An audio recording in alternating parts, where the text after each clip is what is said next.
Who lives in a pineapple under the sea? SpongeBob SquarePants. Who gave us a new trophy list 2 months before release?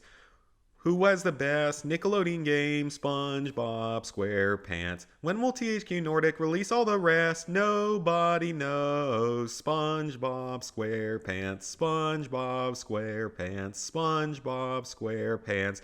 SpongeBob Rehydrated. It's almost here. Unfortunately, I could not get the last line to sound exactly correct, but yes, guys, it is finally time for SpongeBob Battle for Bikini Bottom Rehydrated. It's coming out in June. June 23rd, I believe, is the release date. Anyway, the trophy list has actually already been revealed very early on, actually, for a major game. Usually we don't get them until a little bit closer, because that's still, 2 months away pretty much. Anyway, the game comes with 1 platinum, 6 golds, 5 silvers, and 21 bronzes for a total of 33 trophies worth 1,185 points. So let's go ahead and take a look. So I will go ahead and say I absolutely love this game. I've played through it many, many times in my life back on the GameCube, and I cannot be more excited to pick this up day one. So the trophy list is actually a little bit surprising to me in the way they did it. So let's go ahead and look at it.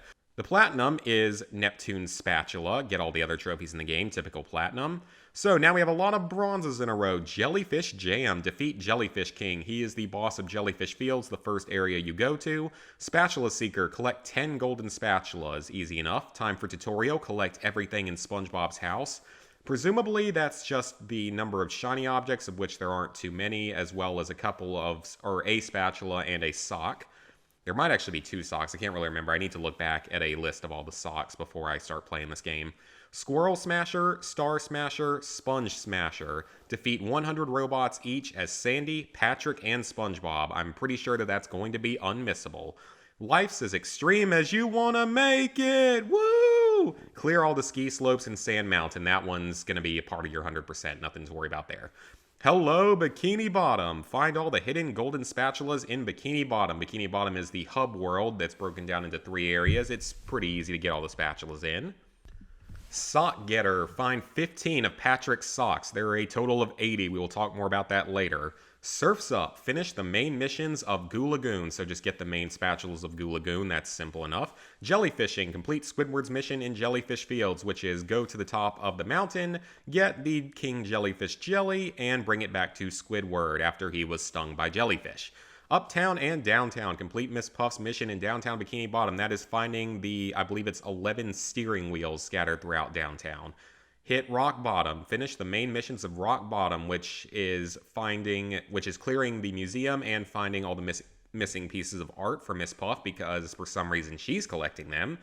Keep It Rolling. Complete the rolling ball puzzle in Mermalair. That is a notoriously obnoxious mission in this game, so a lot of people will probably remember the rolling ball puzzle room. It's a bit of a pain. Anyway, we have Kelp Forest of Fear. Find all the lost campers in Kelp Forest. That is a main mission of Kelp Forest. There's either 5 or 7. I think it's 7 of them. Ship Shape. Reclaim the Flying Dutchman's ship in the Flying Dutchman's graveyard. That's for defeating the Flying Dutchman, most likely, in the Flying Dutchman's graveyard level, or the spatula that's right before it. Sleepy Time. Find all golden spatulas in SpongeBob's dream level. Simple enough. That's actually the easiest of the last 3 main areas.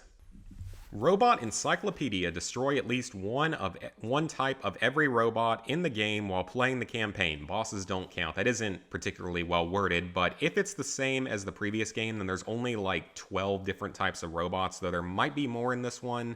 Or maybe it's 16, I don't entirely remember, but that's going to come naturally. There's no way you're missing that. Shrimp Catcher. Defeat Prawn in the Mermalair. He is a mini-boss in the Mermalair. Shanghai. Defeat the Flying Dutchman. That is another mini-boss, and he is in the Dutchman's graveyard. The Small Does Not Rule. Defeat Roboplankton and neutralize SpongeBob's Steel Pants brain. So that is the final battle. That is a gold trophy. That is just the final battle. Are you ready now? This is the only miscellaneous trophy in the game. Or truly miscellaneous trophy that isn't related to, combat and such. Talk to Squidward 10 times as SpongeBob. That one, you'll probably get it naturally, but you might not, even though it would take about an extra 5 seconds if you don't get it. And now we get to some of the real completionist trophies. Super Spatula Seeker, this is a silver, get 25 golden spatulas. Ultra Spatula Seeker, 50 golden spatulas. Now we get some gold trophies. Mega Spatula Seeker, that's a tongue twister. That is for 75 golden spatulas, which is required to access the final battle. And finally, Super Ultra Mega Spatula Seeker. Super Ultra Mega Spatula Seeker. I actually had to repeat that a couple times. Get all 100 golden spatulas. So there are only 100 golden spatulas, and I'll talk more about this in a minute. Two more gold trophies here. Sock Concert and Sock Opera. Find half, 40, and find all 80 of Patrick's socks. Those are traded for a total of 8 golden spatulas, so those are part of getting 100%. Sweet victory, yeah. Defeat Robo Sandy in the Poseidon for a silver. Toxic Terror, defeat Robo Patrick in the Industrial Park. SpongeBob vs. SpongeBob, defeat SpongeBob Steel Pants in the Chum Bucket Lab. 100% SpongeBob, a gold trophy, get 100% completion, all golden spatulas, and all socks. There are 100 spatulas and 80 socks. So, thoughts on this list overall? I am pleasantly surprised. They could have probably made this a little bit harder, although Battle for Bikini Bottom isn't necessarily the hardest SpongeBob game overall because it's not as hard as the movie game by any means. This one, now that there are guides out there for the socks that weren't really there back in, 2003 or 4 whenever the game first came out, the game is significantly easier because of that. Now you can follow guides for all the socks, and the vast majority of the spatulas are really quite easy to get overall and quite straightforward. I would say that your hardest spatulas in the game are most likely going to be, if I had to make a guess, they're most likely going to be a couple of the ones in the Kelp Forest, because the Kelp Forest and the Rolling Ball Puzzle and the Mermalair, so the Rolling Ball Puzzle and a couple of the Kelp Forest spatulas are going to be your only really difficult ones. Most of the spatulas in the game are pretty straightforward, and part of the reason Kelp Forest is difficult is just because the lighting always used to be terrible, and now it's presumably going to be a lot better, so in this whole remaster. Now, what interests me about this is that, one, the lack of miscellaneous trophies. There really aren't any, and there are definitely other things they could have done.